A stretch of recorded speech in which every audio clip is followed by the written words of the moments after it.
Say, Amos, this seems like Sunday. Yeah, well, it is Sunday. You see, Andy, we is on the radio now every Sunday on CBS for Rinso. That's right. Rinso, the new Rinso with Solium, brings you the Amos and Andy Show.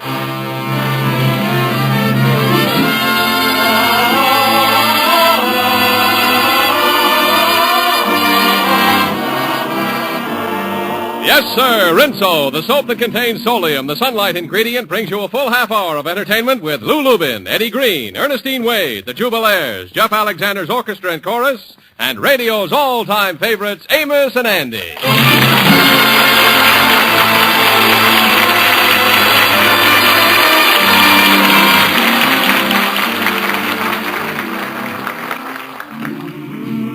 And now, Lieber Brothers Company, the makers of Rinso, invite you to sit back, relax, and enjoy the Amos and Andy Show.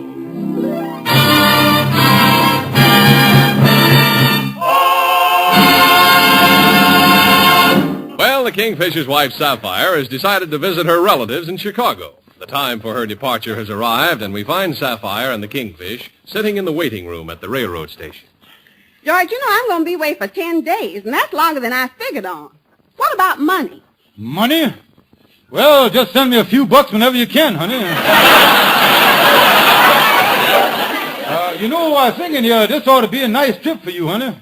You know, George, this is going to be a long trip by myself on this train.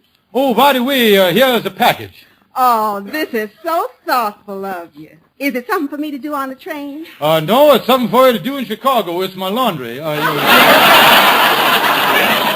take that back home and wash it yourself. All right, I'll wash it. You don't have to pop me on the head with it.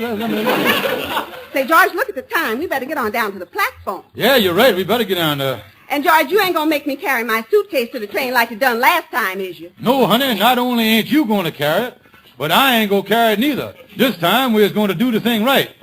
Redcap. Hey, Redcap. Yes, sir. Can my wife borrow your hand truck, please?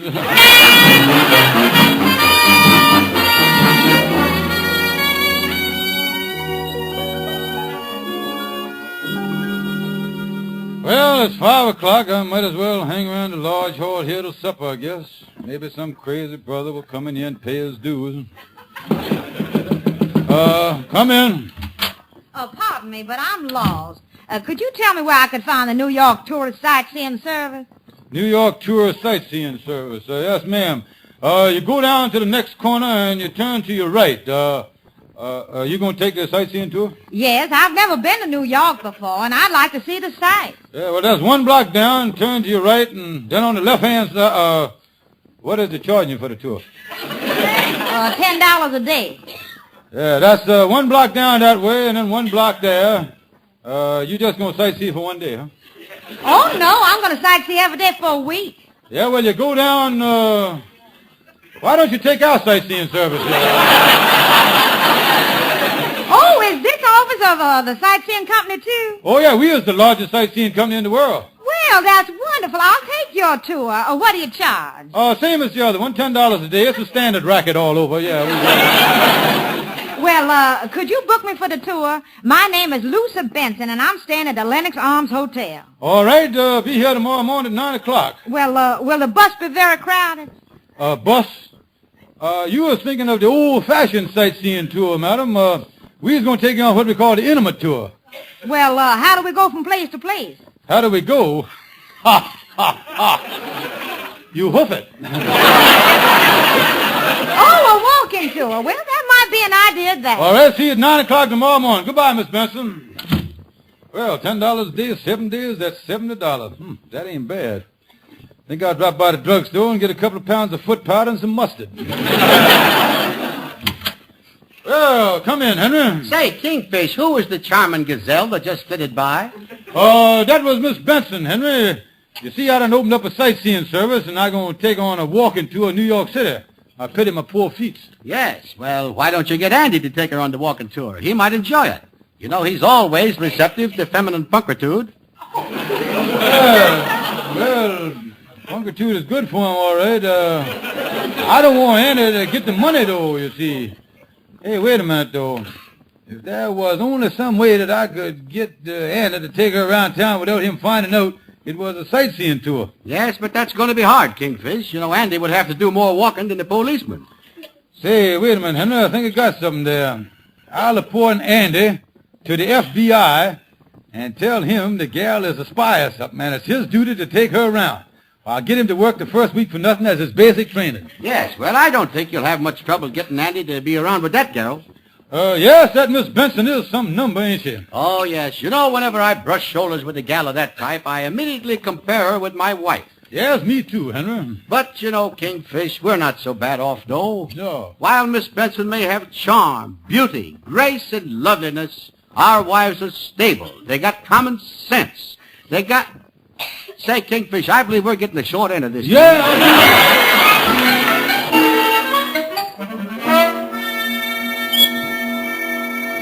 Well, here come Andy now. I better get on the telephone. Well, hello there, Kingfish. Hi. Say, what is that sign on your door? Secret FBI headquarters, spies keep out. Just a minute, Andy. I was on a direct wire here with headquarters down in Washington, D.C. I'm talking in code. Hello? Abel Fox. This is X9. Wilco. Roger. Over. Geronimo. And give that to the head man down in Washington, will you? Well, I'll tell you his name in code. J. Edgar Vacuum Cleaner. What's that? Well, thanks a lot. 2 dots and a dash to you, too. So long.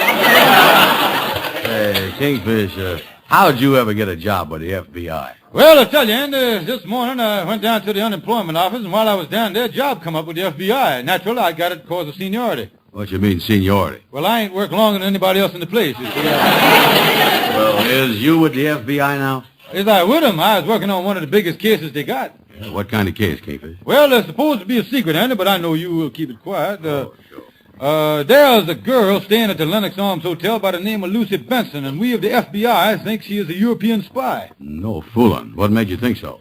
Well, the first thing that happened that roused up our suspicion was a little thing that happened at the hotel that might have passed without nobody noticing it. Yeah? What was that?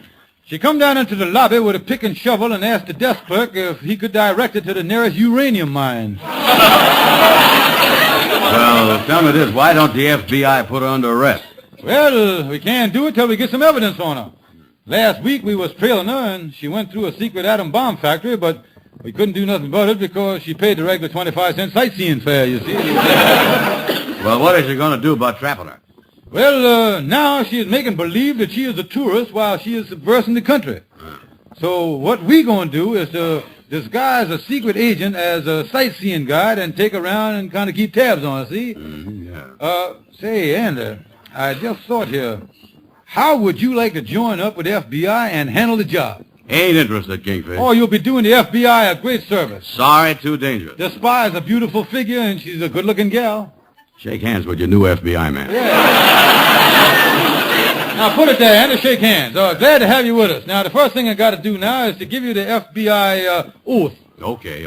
All right, Andy, take the pledge. Here we go. Yeah. I, Andrew H. Brown, swear to keep my big mouth shut and to walk my feet off from my country. I also swear not to tell anybody that I was the FBI agent and to go on looking stupid so nobody will suspect that I was suspecting them. I do. All right, report here tomorrow morning, 9 o'clock, Andy. FBI man Brown, you can now start walking spy Lucy Benson around town. What do you mean walk? Don't I get an automobile? No, Andy, you was assigned to the FBI Foreign Spy Division, dismounted. And Andy, as long as you is on a special mission, we better synchronize our watches. Yeah, well, tell you the truth, Kingfish. My watch is down at Honest Joe's pawn shop. Happen to think mine's down there, too. Let's call up Joe and have him to synchronize them, man. Well, I hope this works out and we catch her. Andy, when we close in on her, it's going to be like that fella that had the walls fall on him at one time. What fella? Andy, let me tell you about old Joshua. Yeah, we'll tell you about old Joshua, who made the walls of Jericho a come a-tumbling down.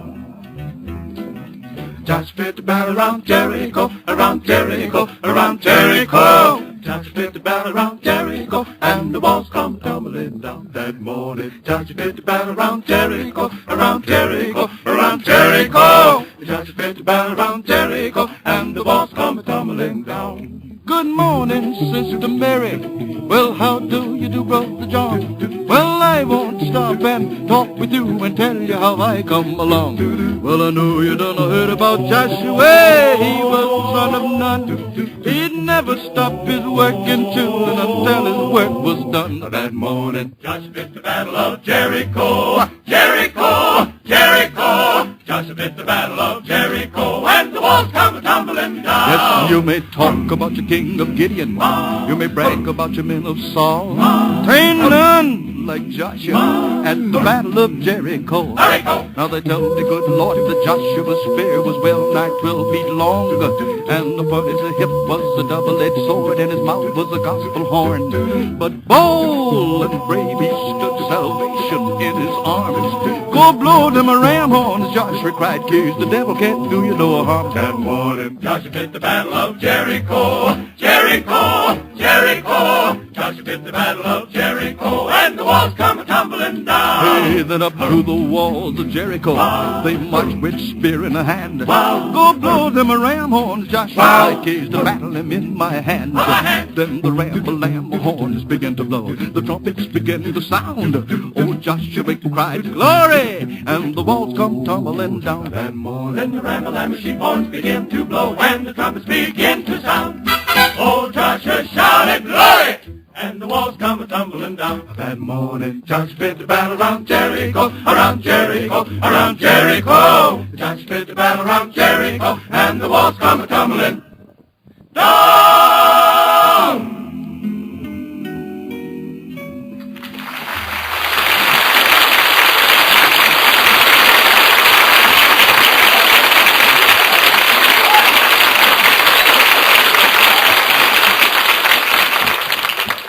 This is John Lake.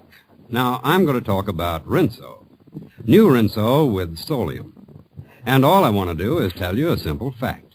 New Rinso with Solium gets white clothes whiter than new, and washable colors brighter than brand new. That's right, not just whiter, but whiter than new. And washable colors not just brighter, but brighter than brand new. Now, I think you'd better try New Rinso and see it happen yourself. The secret is Solium, Rinso's new, amazing, scientific sunlight ingredient. And New Rinso is so wonderful, it's such an entirely new idea in washing clothes, it will even do this. Clothes that are dried indoors, wash that's dried in the cellar or the attic, will turn out really brighter. Rinso with Solium puts sunshine in your wash. Rinso is safe for clothes and so kind to hands. Next wash day, better try New Rinso yourself. Remember, only New Rinso contains Solium.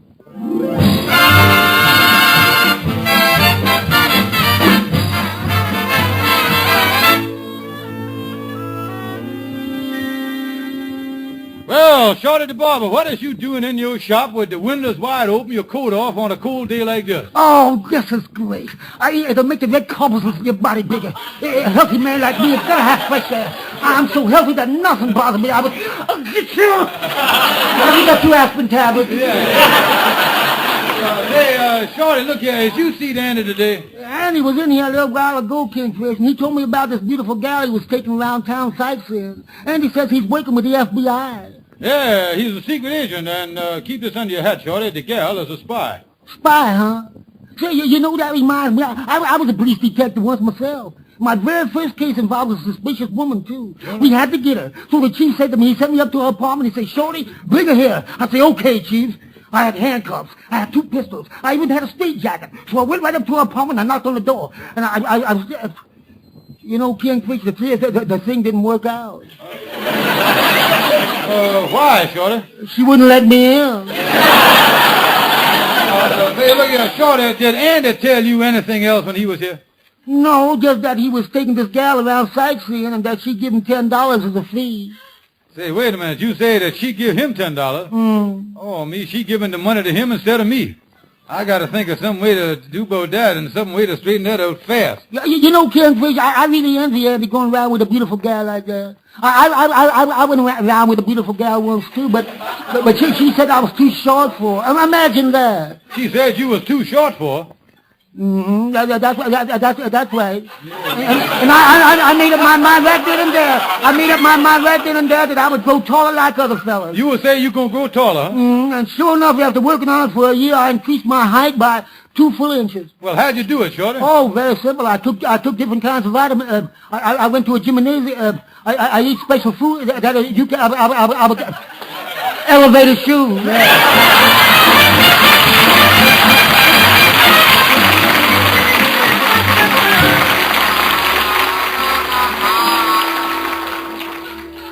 Well, if I can just convince Andy that he has done betrayed the FBI by taking $10 from Miss Benson, maybe I can get it back. Oh, here comes Andy now. Hello there, Kingfish. Hey, what you reading there? Andy, glad you're here. I was just looking over a bulletin I received in code from Washington listing the unfaithful employees of the government. It's called the Traitors of the Month. Well, who's on the list this month? Well, I was just uncoding it here now. They say here the following is a list of traitors wanted by the government. Axis Sally, Tokyo Rose, Lord Ha Ha, and Andy Brown. What is this here? Wait a minute, Sheriff. Wait a minute. You mean my name is on the list of traitors? Yeah, there it is right there, plain as the nose on your face, right in them dots and dashes. There it is right there. Yeah, well, Kingfish, why would they have my name on the list of traitors? Well, I don't know, Andy. Has you done anything against the United States government in any way? Like accepting money from a girl spy or anything like that? Well, I just happened to think. This afternoon, Lucy Benson gave me $10 for today's tour while we were sitting on a bench in Central Park feeding the pigeons. But how could the FBI find out about that so quick? Them was carrier pigeons, Andy. You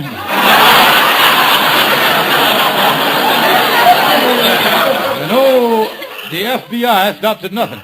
Yeah, that FBI is smart, all right, ain't they? Yes, you're right, Andy. Look at the way they caught Benedict Arnold. How'd they do that? Yeah, well, he went into the theater one night, and the head usher was a G-man. He happened to hear Benedict Arnold hissing at one of the newsreel shots of the American Revolution, and he turned him in right in. Yeah, well, what'd they do to Benedict? Well, they didn't waste no time with traitors, you know. They strung him right up in the lobby of the theater, right next to the popcorn machine. He kicked so much he spattered butter all over the lobby. I'm gonna mess around there. Well, listen, Kingfish, I can't imagine the FBI looking for a gal as nice as Lucy Benson. Well, now, that's just the imprint that she gives, Andy. Take a tip. Don't get too friendly with her. Another one of our agents made a big mistake of kissing her. 2 minutes later, he was dead. What'd she do, Kingfish? Shoot him?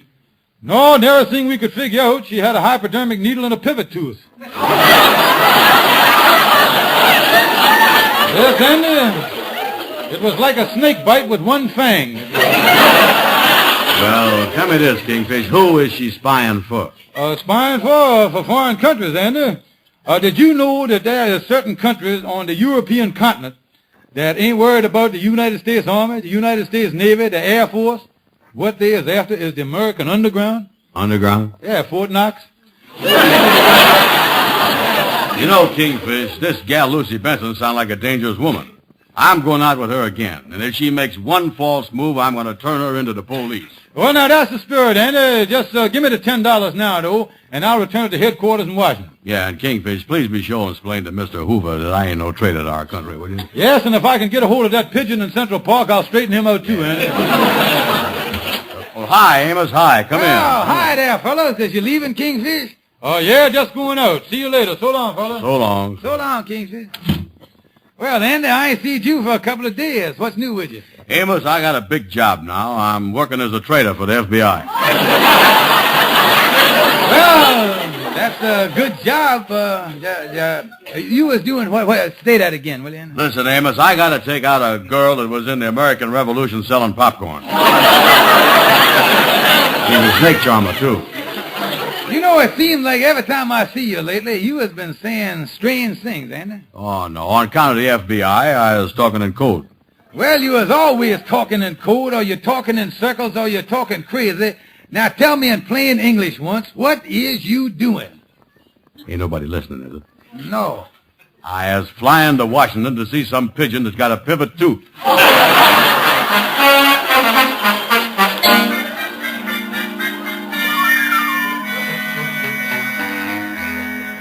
Say, Kingfish, I got to see you right away. Yeah, well, come in, Andy. What you been doing since yesterday? Well, Kingfish, you know I've been watching this gal Lucy Benson like a hawk. Oh, that's fine, Andy. Yeah, that's fine. And Kingfish, I has done turned her over to the police this morning. Yeah, that's the spirit. I like this.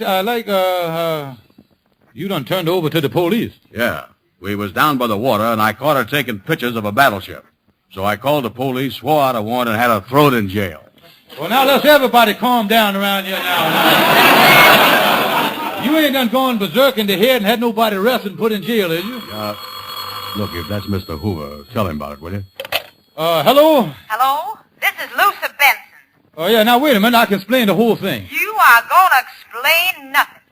I've never been so mortified my whole life. I've just been released from jail, and I'm going to sue you both for $5,000 for false arrest. Yeah, but listen now. I'll see you in court. Goodbye.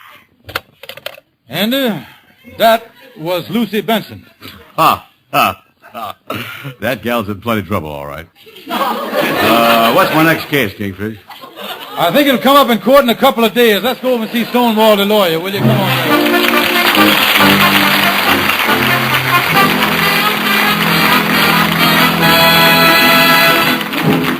Hurry! There are only 5 more days to enter Lieber's Great Mercury a Day contest, so get your entries in right away. Prizes in all are $100,000 in new cars and cash. Here are the names of 5 winners, each of whom won a brand new 1949 Mercury. Mrs. Alvin M. David, Milwaukee, Wisconsin. Mrs. John Berkmeyer, Chicago, Illinois. Mrs. V.E. Scrivener, Gloucester Courthouse, Virginia. Miss Frances Niari, Honolulu, Hawaii. And Mrs. Ann Cameron, Riverside, California. Yes, each one of those people won a new Mercury sedan, and you can do it too. All you have to do is finish this statement in 25 words or less. I like Rinso because. That's all. Send your entry with 1 Rinso box top to Lieber's Mercury a Day contest, Box 3, New York 8, New York. That's Box 3, New York 8.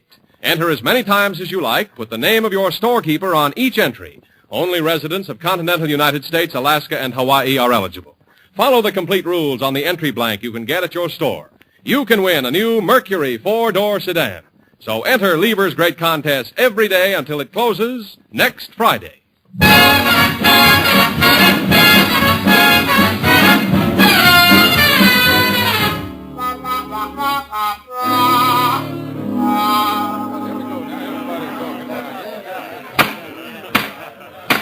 I'm going to warn you, spectators, for the last time. If there's any more noise in this courtroom, I shall ask you to leave. The plaintiff's counsel may proceed with the questioning. Thank you, Your Honor. Now, Miss Benson, will you continue with your testimony? Well, like I was saying, I was going to look up some distant relatives of Mama's, but I lost their name and address, and then I ran into these men who told me they were sightseeing guides. And besides paying them $70, they had me falsely arrested. I think that'll be all, Miss Benson. Yeah. If Mr. Stonewall, the attorney for the defense, would care to cross-examine Miss Benson, he may do so. Yes, sir, Your Honor. Be there in a second. Get up there now, Stonewall, and go to work. Listen, Kingfish, I'm going to start some fireworks. Good. Now, you watch me go into action. I got a question here that'll blow this case wide open. Yeah. Here's where the fireworks really start. Will the defense attorney proceed? Yes. Now, Miss Benson, is it not true that under the alias of Maggie Bronson, you served an 8-year prison stretch in the Ohio State Penitentiary for armed robbery in 1926? I hardly think so. I wasn't born till 1928. So much for the fireworks.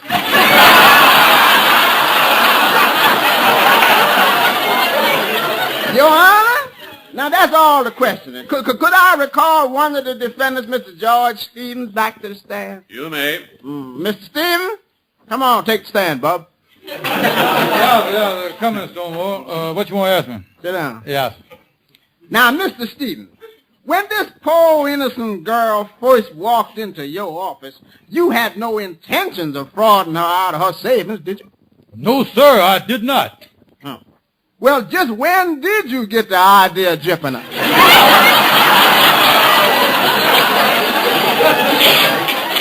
Your Honor, I object to him asking me that question. Yes, it does seem to be rather a peculiar question. Oh, now, don't worry about me, Judge. I know what I'm doing every minute. After all, I've been defending crooks like this for 20 years. Stonewall, think of something to say in my favor, will you? Relax, Bub. After all, I'm skipping over your police record. Hurry this case along, please. No, all right. No more questions. Get off the stand, Bub, while you got a chance. Yeah, sir. Your Honor, as attorney for the plaintiff, I would like to ask the other defendant, Mr. Andrew Brown, to take the witness stand for a few more questions. You want you up there, Andy? Yeah. And look, keep your big mouth shut, too. Have a seat, Mr. Brown. Yeah, sir. Now, Mr. Brown, suppose you tell the court what possible reason you had for causing Miss Benson's arrest. I had to do it. You see, I was an FBI man. Oh, so now you're an FBI man. Your Honor, I object. On what grounds? Well, Mr. Brown posing as an FBI man is another crime entirely. And I think we ought to first find him guilty on this one, yeah. This case is taking entirely too much time. Your Honor, excuse me for speaking up here, but I just had a thought. Couldn't we settle this here thing out of court? Well, now, that might be an idea. Yeah, so you see, what we could do here...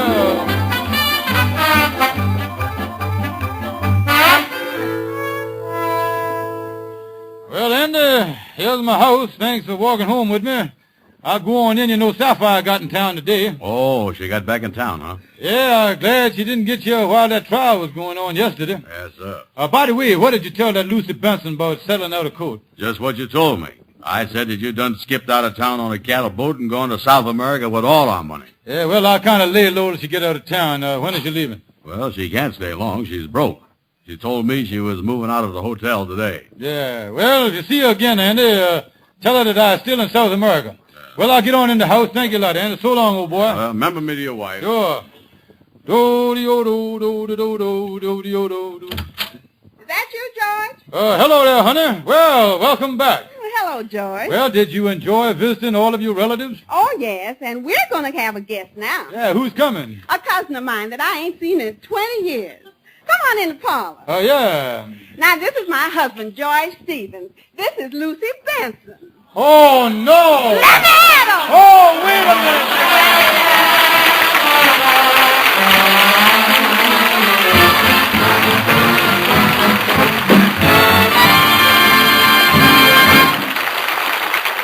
Amos, do you know what our announcer, Mr. Lake, says about Rinso with Solium? Yes, Andy. Rinso with Solium gets clothes whiter and brighter than new. Amos, I'd like to emphasize that Rinso with Solium gets white clothes not just whiter, but whiter than new.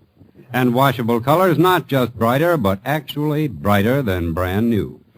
Try Rinso, amazing new Rinso with Solium, and see for yourself. Today, more women use Rinso than any other wash day soap in the world. Good night, folks. See you next Sunday. Be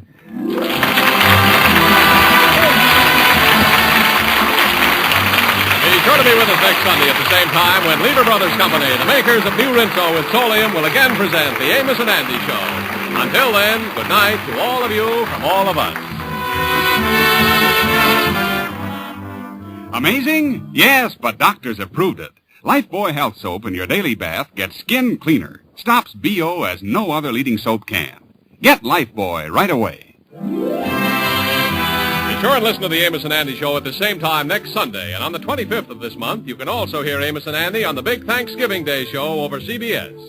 Stay tuned in for the adventures of Sam Spade, which follows immediately over many of these stations. This is CBS, where 99 million people gather every week, the Columbia Broadcasting System.